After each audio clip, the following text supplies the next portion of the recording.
Hey, my elevators. This is Elle Beecham, owner, creator, and the founder of the Elevate Movement, which is a naturopathic approach to healing from the inside out.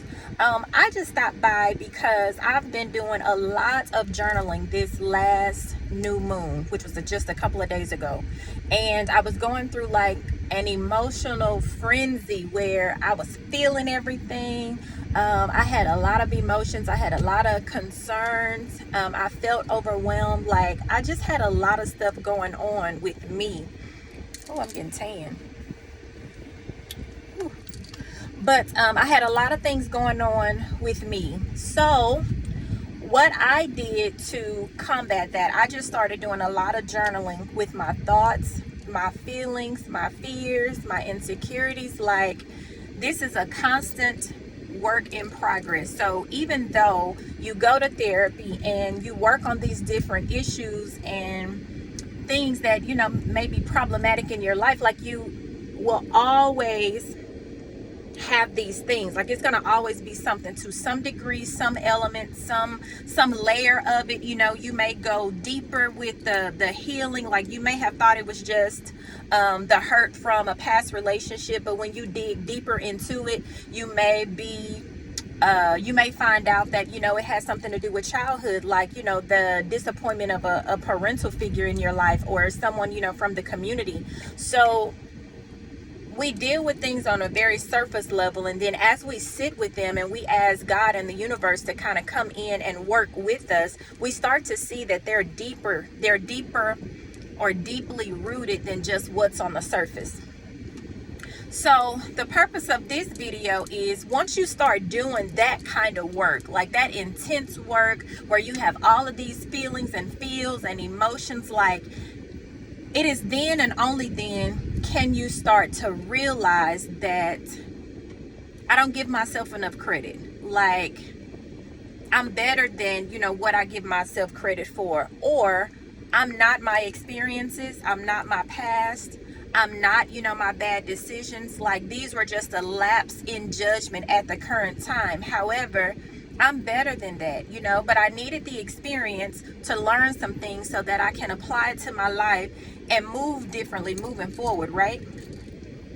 So now that I have spent a couple of days, and then I go back through my journals and I start to reflect on past months, past weeks even. And I just realized that, like, when you know your value and your worth and what you bring to the table and the type of individual that you are, the type of soul that you are, the type of aura that you bring, the type of vibe that you give everybody. See, you gotta know and understand who you are. I know and understand I'm a whole vibe out here in the streets. And not in an arrogant way, but what I mean is we're gonna have a good time. We're gonna laugh. Everybody gonna be dressed to the gods. We're gonna eat good. We're gonna dance. Now if they play some music, we're gonna bojangle. We're gonna dance people under the table, okay? So when you realize like who you are, but you have that coupled with a very good heart, being a good person, being willing to help and give your last, not talking ugly and down on people, but always being a resource and an asset to someone. When you're doing God's work on earth, you know your value. That also means that you are not about to allow someone who is beneath you, your value, what you expect, come in and wreak havoc in your life. The price of peace is priceless. And if it costs me my peace, that means it's too much. So be prepared to release things. If you are not adding to my bottom line, and not just financially, because when you're dealing with a real woman, she got her own bag. When you're dealing with a real woman, she don't need you to pay her bills. She not behind on her car note. She not behind on her rent. She need you for things that are priceless. So she need you for the companionship. She need you for the moral support. She needs to be able to come home and lay in your lap. She needs to be able to suck in on you. You know what I'm saying? And you return the favor on her. She need for you to be able to compliment her when you all go in public. I don't want to look the way I look, and then I got a man that's, next to me or on side of me, and we don't compliment each other. And not a physical thing, but he cannot be so attractive, but his level of confidence, see, he cannot even be so fine and have this, six pack and be tall, dark, and handsome. That's not what it takes for me. But when he can walk next to me and we have the same aura about ourselves, we both walk with our heads high, we both, exude confidence and love and sex appeal and sensuality and just charisma and funk and spunk, that's a compliment. Oh my God, look at this. But when you know who you are, the universe will start to yield the things that you are supposed to have. So the people, places, things, and ideas, though your old ones will change. And once you become familiar with who you are and who you're morphing into, God will start giving you the things and the people that's supposed to be in your life. So don't always be so fixated on things that may be temporarily, may have come into your life just for a season to get you over a hump, to get you past the situation. Sometimes we gotta double back, and listen to me when I say this, because I've done it before. Sometimes I have doubled back to an ex, and I'm like, bruh, that's why I left. But sometimes you have to go back in order for you to see these are all the reasons that I left. It's not that they're a bad person. They're just not my person. They're just not the person for me. So whatever that is, once you start to learn who you are and you know your value and what you bring to the table, you won't be so easily succumb to stuff that you were supposed to leave in your past. I was about to say stuff that you should be walking on the bottom of your shoes, but you get the gist.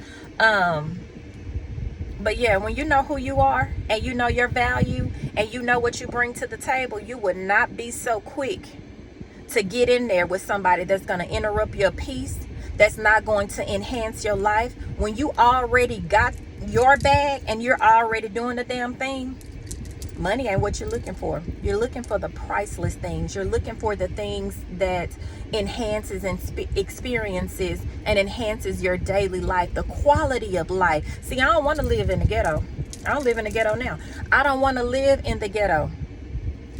So I wouldn't date a man that's going to take me to a 2 or 3 bedroom wooden shack, and I'm not dating him. And see, I use that in a materialistic way, but I'm also saying not only materialistically, but I'm not going to date anybody that's going to have me second guessing who I am, that's going to, play on my self-esteem, play on my confidence. If you're not rooting for me and gassing me up the same way I'm gassing you up, we have no business being together. So from this video, this is not about financial gain at all. When I talk about knowing who you are, I'm talking about the inner elements and components that make you who you are, those characteristics and traits that people love and fall in love with. See, my goal is that everybody that encounters me, I want them to experience some type of love. Even if it's not romantic, it can be platonic, but I want them to know he loved you. And he has love for you, like he wants you to be well and to do well and to be good in life, even if it's not with me, even if it's not by way of me, meaning I'm not helping you to get there. That's cool too. So when you know who you are, you'll start acting like it, walking like it, talking like it. Walk it high, talk it, play it high, say it. You know what I mean? Like, get with it. Get with it. When you know who you are, you'll act like it. When you know who you are, you'll conduct yourself as such. When you know who you are, the universe yields those things to you to see if you're ready, if you can recognize them, and if you know what to do with them. Don't fumble people's hearts. Do not fumble the ball, because that will come back to bite you tenfold. So thank you so much, guys, for just listening to me and ramble on. But when you know who you are, it's a beautiful thing. It's a beautiful thing. So until my next video, elevators, I'm out.